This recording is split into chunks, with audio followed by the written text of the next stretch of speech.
Netcasts you love. From people you trust. This is Twit. Radford Castro is here. We give him a lot of the kind of enterprise-grade notebooks. This is a new Windows 8 notebook, Asus VivoBook, the V451L.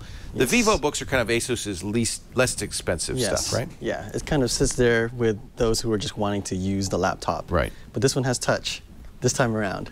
And they're trying to reach that particular market where they just want to mess around with the laptop, do a couple of things.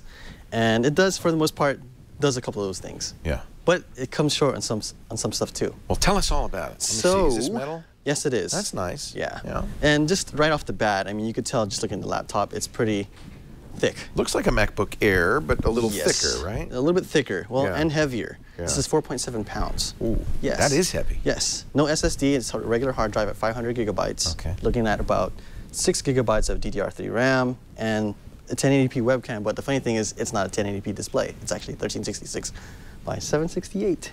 That's where they always cut corners. Yeah, they always cut corners there, and they also cut corners in the processor as well. It's an i5. Okay. 4200. Now, come on, an i5's fine. Yeah, it's okay. For most people, I mean, you don't need more than that, right? Yeah, but the thing is, even for an i5, you would expect a little bit more battery life, which this does not do. Is this 4th generation Haswell? Yeah. Yes, Maybe it is. It is, okay. but it's the hard drive that's really killing it in terms of the battery life. Right. So, but everything else, you know, you're looking at, you know, some of the stuff that you would normally see on a regular laptop, like your DVD drives and stuff like that.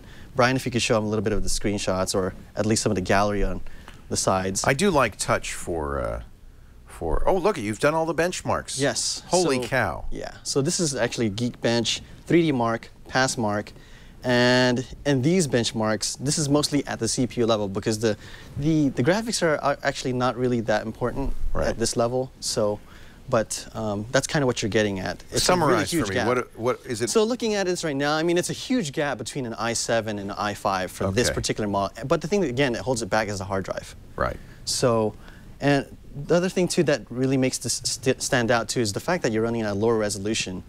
You would expect a little bit more performance. But here's the thing that also is not so great. I'm going to show you a little bit on display here. The display looks a little washed out. Maybe that's it looks a little angle. bit washed out. Maybe it might be the angle. Again, we're looking at 1366 by 768. Yeah. But here's a typical game that we usually play on most Windows Pro type of... Despicable Me Minion Rush. Minion Rush. Kids and adults play it all the time. Yeah. And it's free.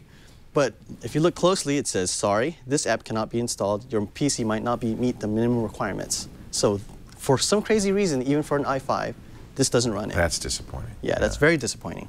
So aside from those things, I mean, you're looking at a laptop that can do, of course, the normal stuff you'd expect to do. I mean, you can see, I mean, it does all the normal stuff you'd expect to see. I mean, it's pretty snappy. I mean, but this is something that's expected of all Windows 8 type of, you know, machines.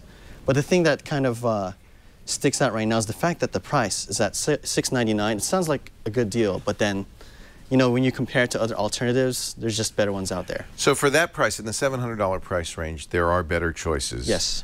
Let's get the pros and cons on the V54. So the pros is that you have good amenities. I mean, it has a drive, it has a number of ports in it, it has a 2-in-1 card reader, you know, 3. Oh, that's nice. Yeah, and it has, you know, I don't know what the Super Multi DVD is. I would assume it runs all the different type of DVDs plus minus. So there's a spinning optical drive in there? Yes, there is. Oh, all right. So I mean, so if you attribute the drive and the hard drive, no wonder. Yeah, then you're looking at less battery life, obviously. Right. It has an Ethernet port, so that's kind of a cool plus.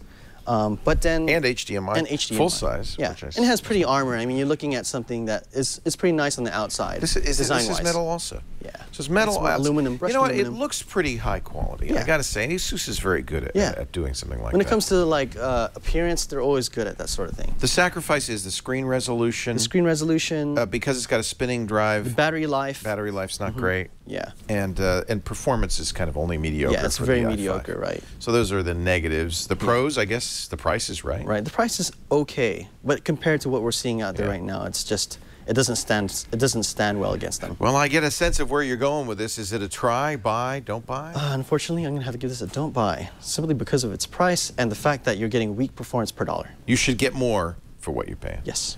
That's Radford Castro, our engineering director at TWiT, and the Asus VivoTab. What was it, 451? 451 LA. All right. Thank you. Great to have you once again, Radford.